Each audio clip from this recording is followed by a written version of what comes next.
During the project development phase of veterans, it was actually a project commitment that the community be involved through the design phase. What you have in Florida is a lot of movable bridges are being replaced with high-level bridges. And what happens is the community kind of develops an attachment to their movable bridge. What we had to do for the project commitment was to involve the community with an advisory committee that was sort of a steering committee for all of the issues that affect the stakeholders, and so that they would have a say in the project. It was a very involved community with this project, and what was exciting about it was the very first bi-weekly meeting we had was almost a protest. And what was interesting is we kind of took it from a controversial project that was being pushed back against by the community to one of celebration and a standing ovation at the public meeting.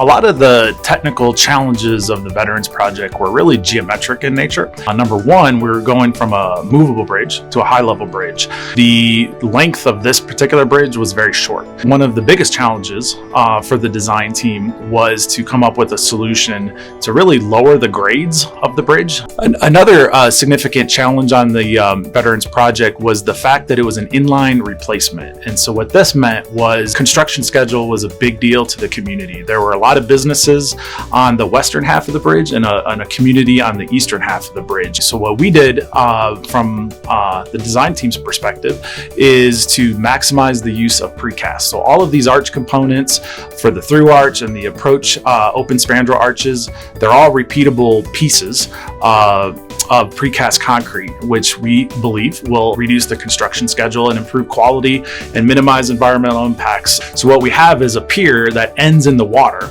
And so you have the thrust from an open spandrel pier, not only happening above the water, but through the water depth as well as the scour depth, because we have to design this for hurricane storm events. But the community involvement was by far the most rewarding and personally exciting part of the project. A task that we weren't even necessarily scoped to do, we went above and beyond to deliver for our client on this project. There was a member of the community who was on our advisory committee who was visually impaired, and so we were talking through all what this bridge looks like. So we actually invested in a 3D printer and created a 3D model that was roughly 10 feet long, and he was able to use his hands to kind of visually see what a through arch looks like. So we actually built the project three-dimensionally using BIM for clash detection, and we created what we called bridge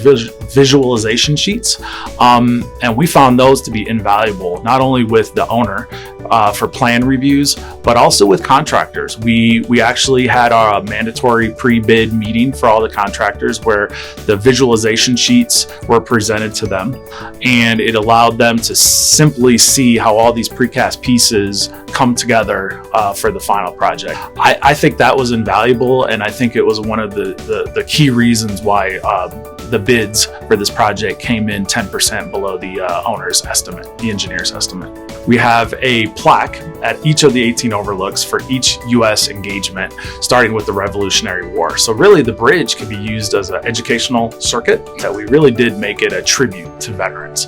Not only is the structure type historic and formidable looking, we added a lot of features to the design to make it a very unique tribute to veterans.